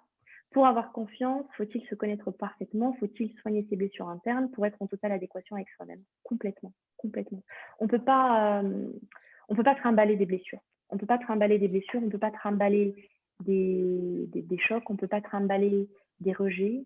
Quand je dis on ne peut pas les trimballer, ça veut dire qu'à un moment donné, il faut les affronter. Il faut les affronter. Qu'est-ce qui se passe? Vous avez été rejeté lorsque vous étiez au collège. Ok. Et est-ce que ça justifie le fait que vous ne fassiez rien de votre vie? Je ne vous parle pas à vous, hein, mais voilà, une personne hypothétique. Donc, en effet, oui, il faut se connaître, il faut guérir de ses blessures. Et en effet, c'est à ce moment-là. Et en fait, c'est le processus. C'est le processus de connaissance de soi. Lorsqu'on est dans la connaissance de soi, automatiquement, on va être confronté à ces blessures et on va les dépasser. Et j'interviens rapidement du coup sur la question 5 où Ouais. on parle de soigner ses blessures internes, ça je pense, c'est un travail qui peut peut-être se faire seul, mais c'est peut-être bien aussi de se faire accompagner pour justement se livrer sans jugement à une personne neutre. Je pense que ça peut être bien parfois. Je sais que j'ai eu des proches qui ont fait ce travail-là et ils sont sortis voilà, très bien, très changés, on va dire, de manière positive. Et c'est vrai que d'en parler, c'est des fois mettre le doigt sur des blessures dont on n'avait même pas conscience, ça peut fonctionner aussi. Non, mais tout à fait, tout à fait. Quand on se fait accompagner, on sort de nous-mêmes. Lorsqu'on est en fait nous-mêmes dans nos propres émotions, comment voulez-vous être subjectif? C'est ça. Comment voulez-vous être objectif, pardon? Vous êtes beaucoup dans la subjectivité de vous-même. Et donc, en effet, lorsqu'on se fait accompagner, le rôle du coach ou peu importe que ce soit un coach, que ce soit un psychologue ou autre, même si les approches sont différentes et que moi, en tant que coach de vie, je préconise le coaching par rapport à ce genre de problématique. Donc, le coach, le rôle, c'est justement d'être dans la neutralité, d'être dans l'objectivité, ne pas être dans le détail, de se détacher émotionnellement de la situation pour vous recadrer, pour vous aider à avancer vite. C'est un travail que vous pouvez très bien faire vous-même. Par contre, ça va juste peut-être prendre un peu plus de temps et vous allez peut-être pas forcément taper dans le mille, vous allez taper à côté, etc. Mais de toute façon, vous pouvez avancer comme ça. Quels facteurs ont une influence positive sur la confiance en soi, une influence négative dans question 6-7, on les a vus. Être bien entouré dès l'enfance favorise la confiance en soi. Oui et non, c'est ce qu'on a vu. Si on est bien entouré et que derrière, on n'a pas quelque chose un drame qui nous casse, oui, on peut être un adulte confiant qui n'a connu finalement aucune embrouille. Mais on peut aussi être un enfant qui a eu une enfance épanouie, mais qui, une fois à l'âge adulte, a dû gérer beaucoup de critiques, beaucoup de problèmes, et sa confiance en lui, elle se dégrade. Et en fait, il se retrouve à un âge, je ne sais pas, la trentaine, la quarantaine, la cinquantaine, où il se dit, en fait, je manque de confiance en moi. Mais quand il repense à son enfance, c'était les moments les plus confiants de sa vie, parce qu'il était bien élevé, il était dans un environnement bienveillant. Non, c'est ça. Pardon? Sylvain, tu veux intervenir? Oui. Non, j'ai fait une mauvaise manip, excuse-moi. Ok, pas de souci, mais Attends, je coupe mon micro. je mets muet, c'est bon, t'inquiète. Ok. Donc voilà, donc pour résumer, oui, on peut être bien entouré dès l'enfance, mais ça ne garantit absolument pas qu'on va être un adulte confiant. La confiance en soi et prétention, alliées aux deux opposés. Ça, c'est pas la même chose que l'arrogance, mais ça s'en rapproche. Je vous invite à appliquer exactement la même analyse. Si vous avez suivi tout ce qu'on a vu jusque-là, vous comprendrez que d'une part, les personnes, si elles pensent que vous êtes prétentieuse, ça ne dépend pas de vous, ça dépend d'elles. Et deuxièmement, finalement, si vous avez une confiance en vous solide, vous n'allez pas être prétentieux. Encore une fois, la prétention, l'arrogance, ce genre de choses, c'est juste pour camoufler et pour remplir des insécurités qui vous donnent l'illusion que vous avez de la valeur en tant qu'être humain au détriment des autres. C'est tout ce que ça veut dire. Dès lors où on prend conscience de ça, croyez-moi, mais on voit la vie différemment, on voit les gens différemment. Lorsqu'on voit une personne prétentieuse, moi à ce jour, lorsque je vois une personne que je juge être prétentieuse, parce qu'encore une fois, ce n'est que mon jugement, et que vaut mon jugement? C'est une véritable question, ça dépend de moi, hein, c'est mon expérience, qui me pousse à juger une personne, par exemple, comme étant prétentieuse, donc quand cela m'arrive, je la regarde et j'ai envie de lui dire, qu'est-ce qui t'est arrivé dans ta vie? Vraiment, je ne dis pas, je vous dis ce qui se passe dans ma tête, mais parce que je comprends qu'il y a autre chose qui se joue.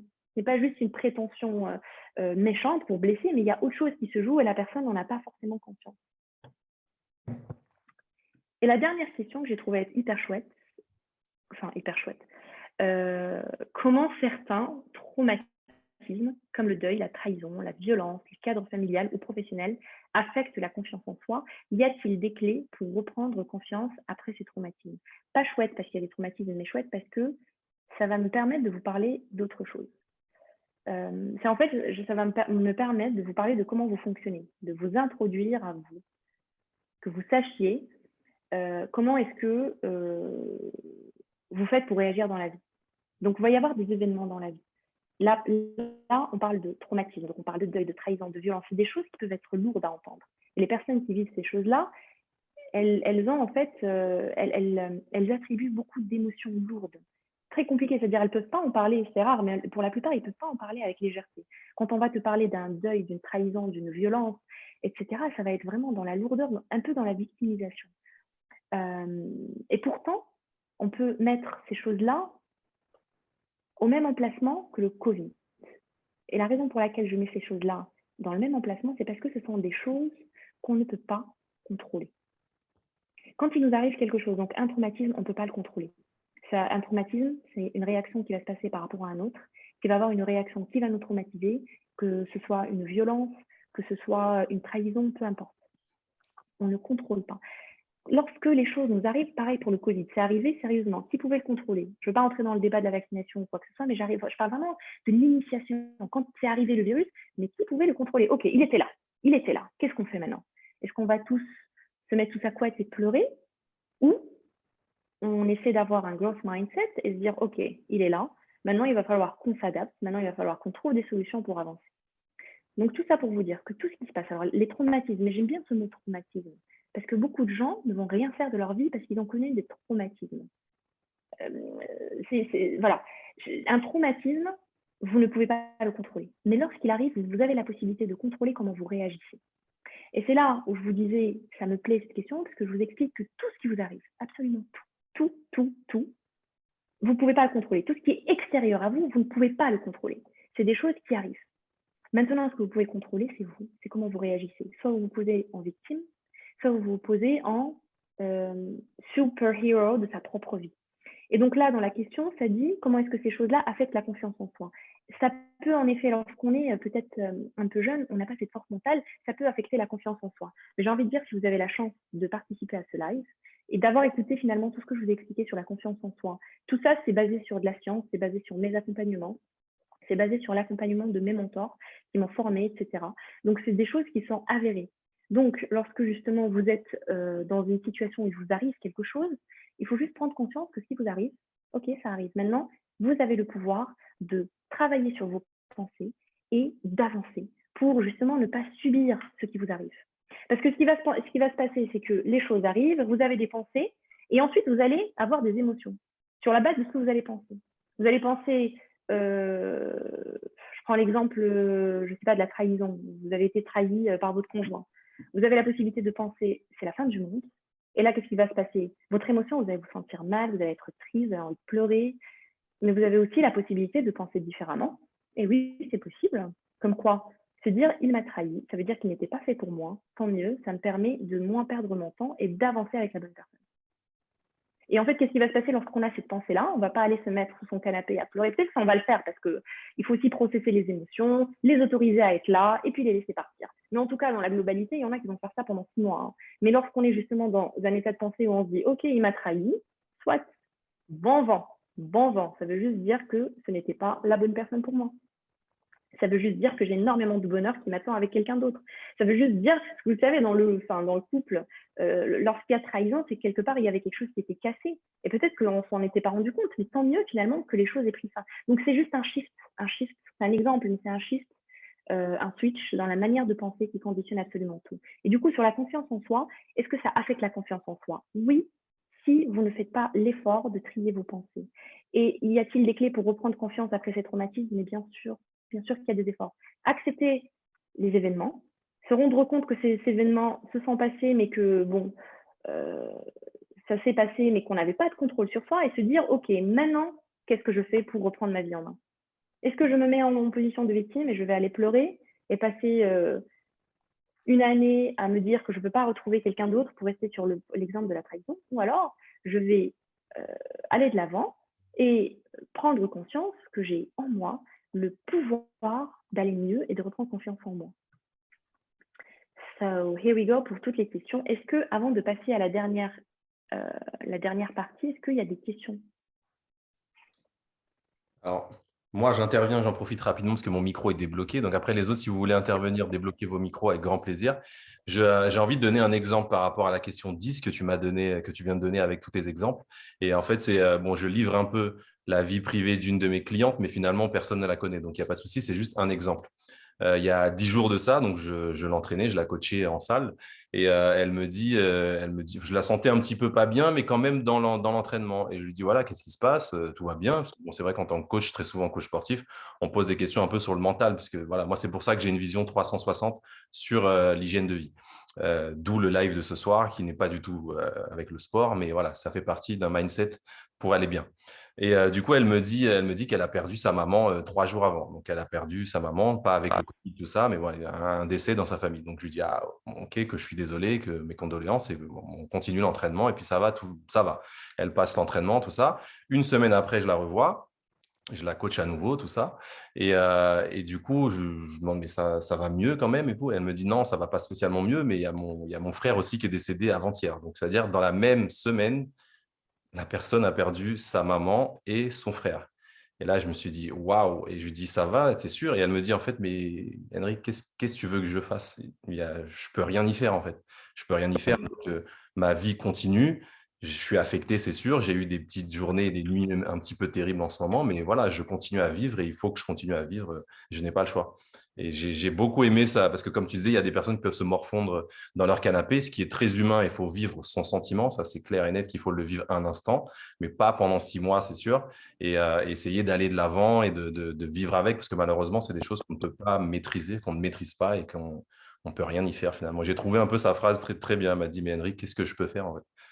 Donc, elle ne peut pas changer la donne, donc effectivement. Non, mais c'est une personne admirable, honnêtement. Ouais. Parce que justement, ça nécessite une grande, grande force mentale. C'est ça la différence. On aura beau théoriser sur le bonheur, théoriser sur comment on peut faire pour aller mieux. Tout se joue dans la tête. Même au niveau du sport, et d'ailleurs on en avait parlé rapidement, même au niveau du sport, ça se joue dans la tête. Et je vais juste compléter ton exemple pour te dire, par rapport aux personnes qui décident de ne rien faire, tu sais, il y a des personnes qui décident, je ne sais pas à quel moment de leur vie, ils décident d'être la victime de tout. Ouais. D'être la victime de tout et de tout le monde. C'est impressionnant. J'en ai connu dans mon entourage personnel, professionnel et en tant que client. Et c'est ce genre de personnes, c'est très compliqué de leur faire sortir, de les faire sortir justement du rôle de victime pour leur dire, tu n'es pas une victime. Tu peux réagir, tu peux prendre le contrôle de ta vie. Donc voilà. Non, c'est incroyable. J'ai déjà eu cet exemple-là aussi avec une personne qui avait toujours mal quelque part et toujours à se plaindre finalement. Alors que des fois, je lui ai dit, en fait, il n'y a pas de souci. Tu peux avoir une douleur, mais essaye d'avancer un peu et de ne pas te le mettre dans la tête tout le temps, puisque finalement, t'attires les pensées, t'attires ce que tu penses finalement. Donc, tu vas avoir mal là, après tu vas avoir mal là, après mal là. Mais vraiment, c'était tous les jours différents. Et je me dis, non, mais ça peut être compliqué. Cette personne s'en est sortie, mais voilà, c'est vrai que les personnes qui se victimisent, ça arrive aussi. Ça arrive souvent. En fait, ils ont du mal à se définir dans un autre rôle. Vraiment. Ils Mm. ont du mal à se définir dans le rôle du héros. Voilà, et surtout si c'est des habitudes qui ont pris des années, c'est des personnes qui sont bien ancrées dans la victime, dans le mode victime, et c'est très compliqué de leur en sortir. Ce genre de personnes, je ne suis pas dans le jugement. Il faut juste savoir comment elles fonctionnent pour apprendre à travailler avec elles et apprendre justement à réagir avec elles. Tout à fait. Pour éviter les conflits, éviter les dramas criés, éviter ce genre de choses. C'est clair. Bon, si vous avez des questions, allez-y, libérez votre micro, intervenez, rebondir sur quelque chose qu'on a pu évoquer. Alors avant, je vais peut-être aller sur la fin, qui est un Vas-y, petit je t'en prie. exercice. Un petit Ah, exercice, et puis après, voilà, comme ça, on ouvre toutes les questions. un C'est un exercice. exercice pratique que j'ai appelé le hack de la confiance en soi. Vous savez ce que c'est que le hack? C'est de hacker. Les hackers d'Internet, ça veut dire ils trouvent la faille et ils l'exploitent. Eh bien, on a trouvé la faille, j'ai trouvé la faille pour la confiance en soi. Alors avec tout ce qu'on a vu, avec tout ce que je vous ai expliqué, on est d'accord que la confiance en soi, la véritable, c'est dans l'authenticité, c'est dans être sûr de ce qu'on vaut et d'être sûr de la valeur que nous avons en tant qu'être humain. Mais dès lors où déjà on a compris ça et qu'on l'a intégré et qu'on l'a accepté, dans la vie de tous les jours, la confiance en soi, elle va prendre du temps en fait. Elle va prendre du temps à se construire. Il faut qu'on travaille sur nos faiblesses, il faut qu'on travaille sur nos failles. C'est pas quelque chose qui se fait du jour au lendemain. Sauf que, imaginons demain, vous avez votre manager qui vient vous voir et vous dire, écoute, il y a ce projet, Philippe est malade, il faut absolument que tu ailles le présenter. Et là, tu te dis, oh purée, mais en fait, ce projet, moi, je l'ai vu de loin. Là, je vais le présenter devant mon VP, mon vice-président. Je le sens pas. Voilà, il y a un grand manque de confiance en soi. Et on sait qu'à ce moment-là, on a besoin d'une sorte de booster. Vous savez, comme le booster de la voiture, lorsque la batterie meurt, on met un booster et ça démarre. Et ben, c'est pour la confiance en soi, dans certaines situations, on a besoin de ce booster juste pour dépasser la situation, juste pour la dépasser. Et après, quand on revient à la vie normale, on sait ce qu'il faut faire pour réellement construire sa confiance en soi. Donc, je vais vous proposer une solution que vous pouvez appliquer dans votre vie personnelle, dans votre vie professionnelle, lorsque vous avez ce besoin d'avoir la confiance en vous tout de suite et maintenant pour faire quelque chose. que ce soit d'un point de vue personnel, sentimental, professionnel, pour aller au sport, etc. Après, à force de l'utiliser, je pense qu'à un moment donné, ça ne va pas marcher, mais il faudra l'utiliser de temps en temps, mais surtout l'utiliser bien. Alors, en quoi ça consiste? Alors, dans notre vie, on a tous, à un moment donné, connu une expérience de succès. Une expérience où on était confiant. Mettez de côté la véritable confiance en soi qui est basée sur la valeur de ce qu'on est, mais une expérience où, parce que vous étiez beau, vous aviez cette confiance en vous, vous vous sentiez confiant. Il y avait ce regard sur vous, d'admiration, pour une raison ou pour une autre, parce que vous aviez dit quelque chose d'hyper intelligent, parce que vous aviez réussi à faire quelque chose que personne ne croyait que vous pouviez réussir à faire, peu importe. En tout cas, on a tous eu une situation dans notre vie où on a connu la confiance en soi à un instant T, ou du moins quelque chose qui s'en rapproche. Pour les plus sceptiques qui me diraient « non, mais moi, j'ai jamais connu ça ». Bon, vous avez bien connu quelque chose, un moment d'extase, de pouvoir sur soi. Alors, ce qu'on va faire, c'est qu'on va utiliser ce moment-là, cette expérience, on va utiliser et on va prendre l'énergie de cette expérience et on va venir l'implémenter maintenant, à l'instant où vous voulez exploiter justement cette puissance. La manière avec laquelle vous devez faire ça, il va falloir vous concentrer. C'est pour ça que je dis il va falloir bien le faire. Pourquoi est-ce que, avant de vous dire ce que vous devez faire, mais vous avez plus ou moins, vous avez dû deviner, il faut savoir un truc sur le cerveau. C'est que le cerveau, il ne fait pas la différence. C'est pas moi qui le dis, hein, c'est la science. Le cerveau, il ne fait pas la différence entre ce qu'on vit réellement et ce qu'on pense qu'on a vécu ou ce qu'on pense qu'on va vivre ou ce qu'on pense. C'est-à-dire, si vous imaginez que vous avez gagné à l'euro million, imaginez que vous avez gagné à l'euro million.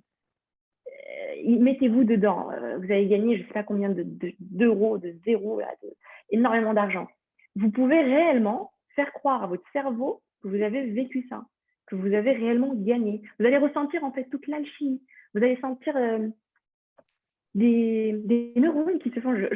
C'est personnel, je ne peux pas exprimer ce qu'on ressent, mais moi, en vous disant ça, je vous assure, il y a des choses qui se passent dans ma tête. Parce que je suis dedans, parce que je suis impliquée, donc ça c'est une condition pour que ça fonctionne. Donc dès lors où le cerveau il n'arrive pas à faire la différence entre ce qu'on a réellement vécu et ce qu'on pense qu'on a vécu ou ce qu'on pense qu'on va vivre, je vous invite à vous mettre dans un endroit calme et puis à repenser à cette expérience. Et puis à fermer les yeux et à repenser à tout ce que vous avez ressenti lorsque vous avez eu votre moment de gloire, là. Peu importe quand c'était. Concentrez-vous. Repensez à la sensation physique que vous avez ressentie. Parce qu'on expérimente les choses, pas uniquement émotionnellement, mais aussi physiquement. Ça peut être au niveau du ventre, ça peut être au niveau du cœur ou du torse, ça peut être au niveau des épaules, ça peut être au niveau de la gorge, ça peut être au niveau des mains qui tremblent, des pieds, peu importe. Mais en tout cas, on a une sensation physique. Et généralement, on ne fait pas attention à ces choses-là. Mais il va falloir se rappeler ce qu'on a vécu et le vivre physiquement. Ensuite, repensez à cet événement rationnellement. Qu'est-ce qui s'est passé? Dans quel état d'esprit vous étiez? Quel était le contexte? Toute cette énergie de personnes qui vous admirent, prenez-la de cet instant-là. Et puis, il va falloir se reconnecter à cet esprit émotionnellement. Vous avez le cœur qui bat, vous avez le ventre noué. Et puis, vous avez les émotions qui remontent. Vous ressentez de la fierté. Il y a de l'énergie qui se passe et c'est vous qui la dégagez. Et puis enfin, vous allez vous connecter à ce moment d'un point de vue spirituel. Je ne parle pas de mysticisme, je ne parle pas de religion, je parle de la spiritualité telle que vous la vivez, vous en tant qu'individu. Donc vous, en tant que personne, reconnectez-vous à cet instant en tout l'événement, tout confondu. Et si vous faites bien l'exercice, là, on est dans un live, donc on ne peut pas le faire correctement, mais c'est vraiment quelque chose que vous pouvez faire pendant 15-20 minutes. Vous pouvez même aller jusqu'à 30 minutes, mais il faut vraiment être bien dedans. Mais en tout cas, moi, je recommande entre 15 et 20 minutes. On se concentre, on relit tout. Et puis, ce qui va se passer, c'est qu'une fois qu'on s'est imprégné de ce moment, une fois qu'on s'est imprégné de cette énergie, une fois que le cerveau pense que vous venez à l'instant de vivre ça, vous ne serez pas le même que celui que vous étiez avant de commencer l'exercice. Vous allez avoir une confiance en vous pour faire des choses. Vous allez avoir la volonté d'aller de l'avant, la volonté d'agir. Et la volonté d'agir avec assurance parce que vous venez à peine de sortir d'une expérience de succès. Et donc, je vous invite à utiliser ce petit hack les fois où vous avez vraiment besoin d'un petit boost de confiance en soi pour réaliser des petites choses.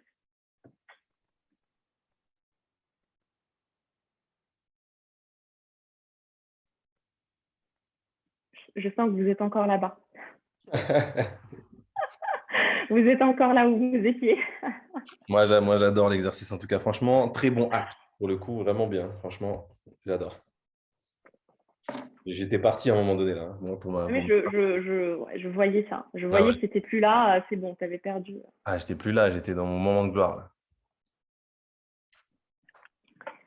Bon, c'était mon petit exercice pour vous aider justement à développer un petit quick win de confiance en soi. Et puis là, voilà, s'il y a des questions, je suis toute oui. Bon, libérez vos micros. Du coup, tu as une dernière page ou pas? Non. Enfin, la dernière page, c'est la page contact. D'accord, ah, ok. Que je laisserai à la fin. Donc...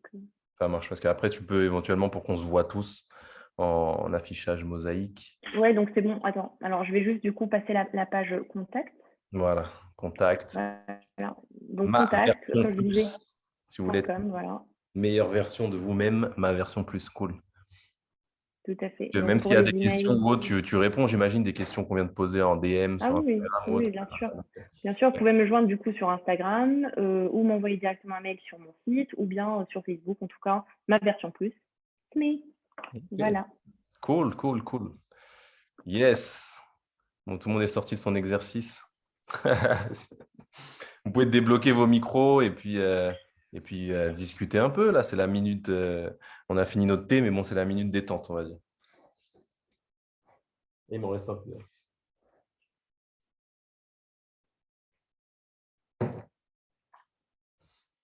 Pas de questions? Moi, j'avais une question. Oui, en fait, Marwa, tu as dit que la confiance en soi devait se baser sur sa valeur intrinsèque. Mais la valeur qu'on s'attribue à soi-même, c'est basé sur du coup ce qu'on estime qui nous donne de la valeur. Enfin, je n'avais pas de valeur, mais donc ça peut être parce qu'on se trouve intelligent, du coup pour nous ça nous donne de la valeur. Et on a vu que l'intelligence c'était éphémère. Du coup, sur quoi finalement on doit baser sa valeur intrinsèque? Voilà, c'est ce que je ne comprends pas trop en fait.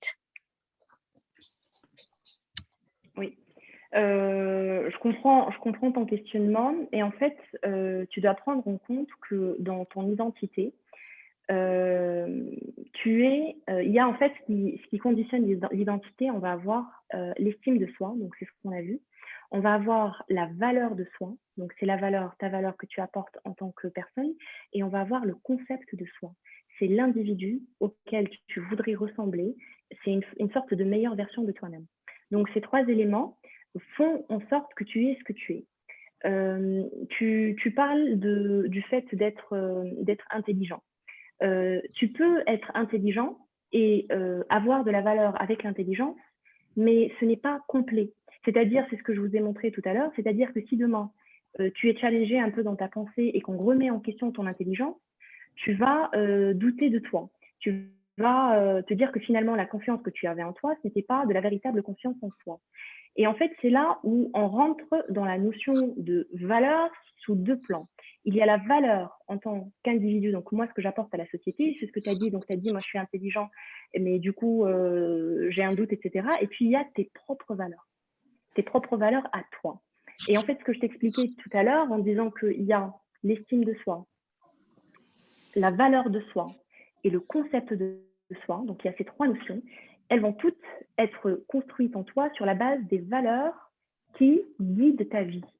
C'est-à-dire que l'intelligence, c'est quelque chose qui ne dure pas, mais si par exemple tu me dis que l'une de tes valeurs, c'est l'altruisme, tu sais que tu es intelligent, tu sais que c'est une de tes qualités, et tu sais que ça ne fait pas toute ta confiance en toi, mais que derrière, tu vas construire des valeurs en tant identitaires qui vont te rassurer que tu es dans la bonne direction pour être une bonne personne.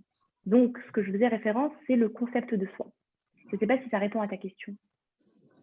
Oui, non, là, c'est plus clair, en fait. C'est que on ne doit pas tout baser voilà, sur des choses éphémères. On peut les utiliser. Ça peut être des outils pour créer peut-être sa propre valeur, mais fonder sa confiance en soi sur des choses plus réelles et plus perpétuelles. C'est en fait fonder sa confiance en soi sur, à la fin de tes jours, qu'est-ce que tu veux qu'on dise de toi? D'accord. C'est une véritable question. Enfin, je dis pas ça pour casser l'ambiance, mais si tu veux vraiment connaître en fait la valeur dont je parle, c'est-à-dire tes propres valeurs, dis-toi juste une chose. À la fin de tes jours, qu'est-ce que tu veux qu'on dise de toi? Et en fait, quand tu auras défini ça, parce que là, on est dans vraiment l'extrême, tu sauras quelles sont tes valeurs. Tu sauras sur quoi tu dois travailler. Et en fait, lorsque tu travailles sur ces choses-là, je ne parle pas de l'intelligence, de la beauté, toutes ces choses-là, ce sont des choses qui peuvent nous échapper. Je parle de ton identité, les core values de toi en tant qu'individu. Tu sais que tu es par exemple quelqu'un de créatif, tu sais que tu es quelqu'un de bon vis-à-vis des gens, tu sais que tu es quelqu'un de compréhensif, tu sais que tu es quelqu'un d'aimant. C'est ce genre de valeurs qui vont faire en sorte que tu vas te sentir confiant. Ce n'est pas les artifices que tu montres aux autres. D'accord, ok.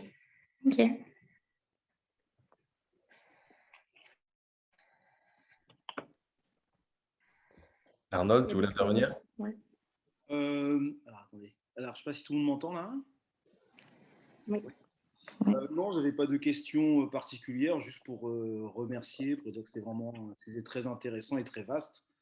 Donc, non, je voulais juste dire merci. Voilà, je n'ai pas de questions particulières, parce que je pense que la plupart des choses dont je voulais savoir étaient à peu près développées. Et enfin, je trouve que c'est un sujet très passionnant, quoi. Donc, voilà, je pense qu'à peu près chacun peut y trouver son compte. Moi, j'ai trouvé mon compte en tout cas dans ce thème. Donc, juste pour dire merci, puis bonsoir à tout le monde. Voilà, c'est comme je suis arrivé un peu en retard. Avec plaisir.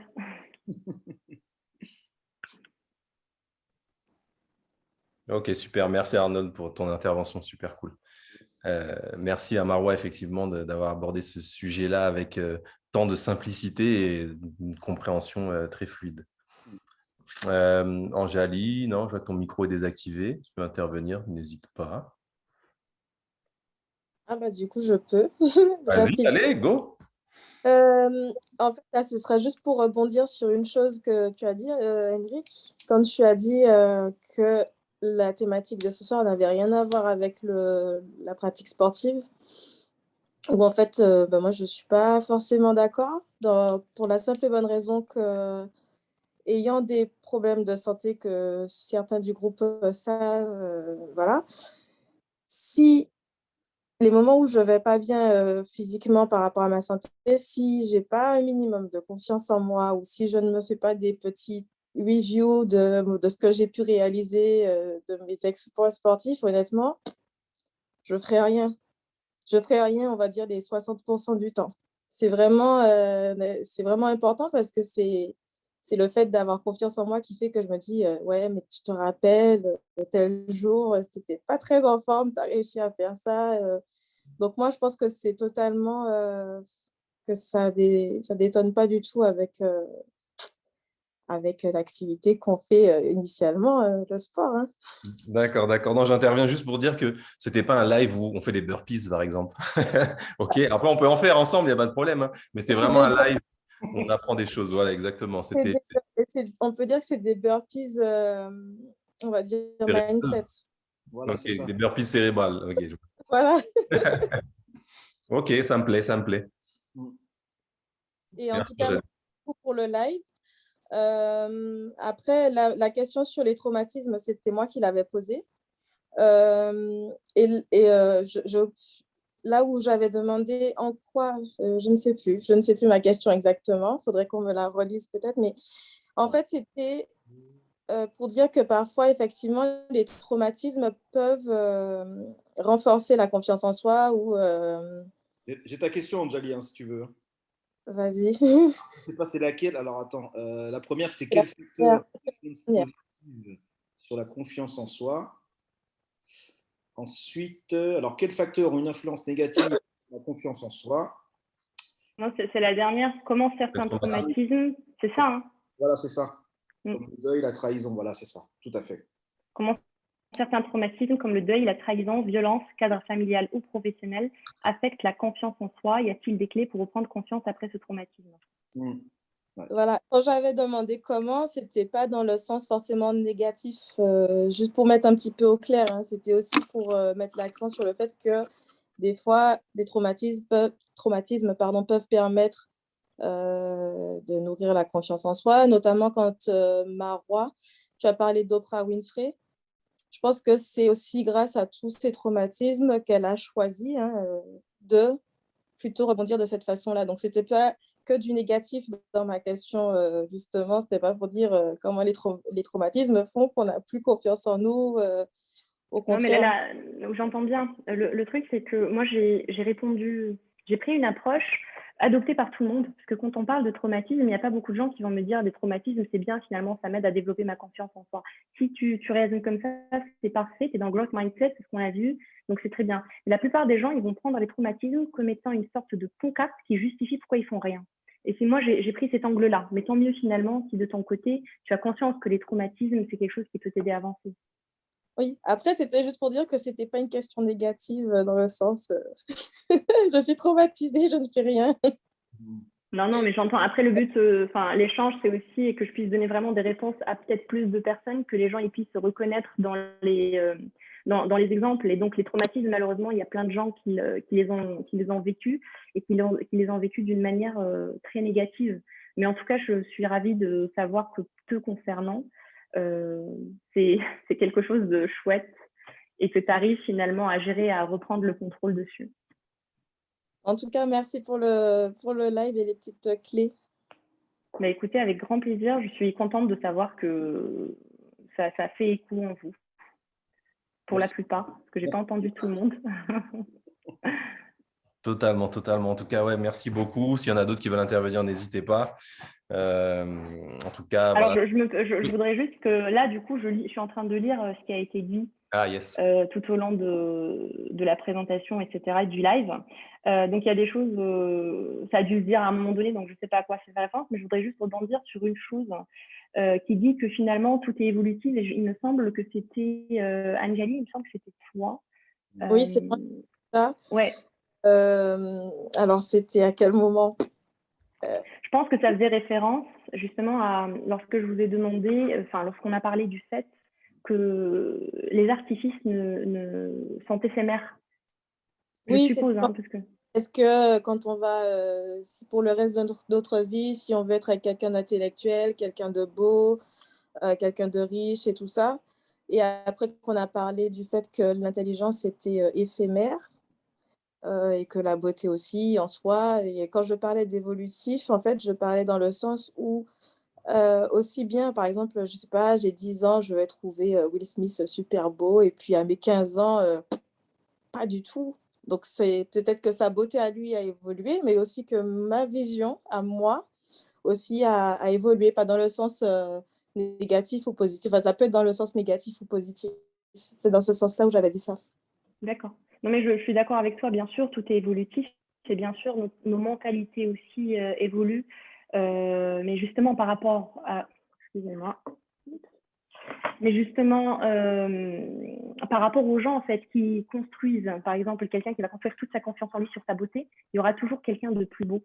Et en fait, c'est ce qu'on voit, par exemple, la course à la richesse. Vous savez, les gens, ils veulent de l'argent, ils ont de l'argent, ils achètent un bateau, ils achètent un yacht, et ben, demain, ils veulent en acheter un autre, demain, ils veulent en acheter un plus grand. Donc, en effet, c'est évolutif, mais c'est pas une règle générale. Hein. Mais pour beaucoup de personnes, il y a justement cette envie, c'est jamais assez. Et c'est là où, en fait, on peut se perdre dans ces choses que le premier jour, on a utilisées pour avoir confiance en nous. Et d'un coup, en fait, ça nous détruit. D'un coup, ça construit la confiance que nous avons. Je ne sais pas si ça complète justement ce que tu disais. Tout à fait. Oui, ça c'était la même vision en soi.